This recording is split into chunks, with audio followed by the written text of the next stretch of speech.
Larry, is the Trump campaign making a mistake here, by the way, that they're getting focused on issues like Kamala Harris's racial heritage and things like this? Because it seems like ever since they've made the shift on the Democrat side, the Trump side seems to have lost a bit of focus, and they aren't talking about the issues that they're really strong on, border, economy, crime, that sort of thing. I've been surprised at how caught off guard they seem to have been with regard to their messaging. And we talked a little bit about that last time you and I spoke about messaging over the next few months.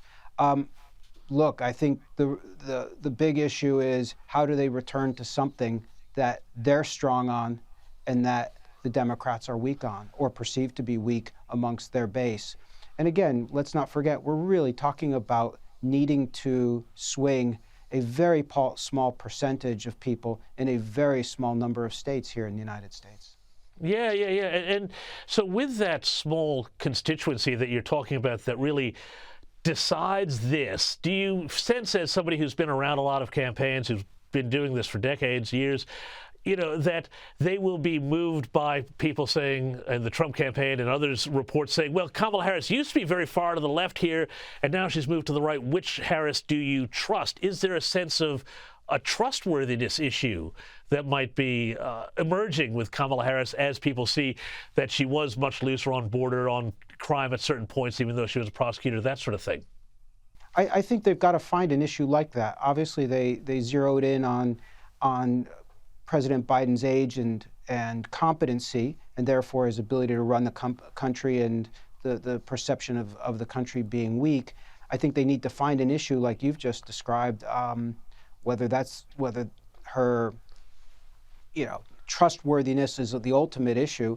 That's to be determined, but I don't think they've gotten to that point yet where they've gotten any traction on issues, because certainly going after what her race may or may not be, what her career path has been, or privileged or not, isn't getting any traction. In fact, it seems to be motivating would-be Harris voters and probably turning off some people who are undecideds or maybe more traditional Republicans, if you will, from supporting Trump.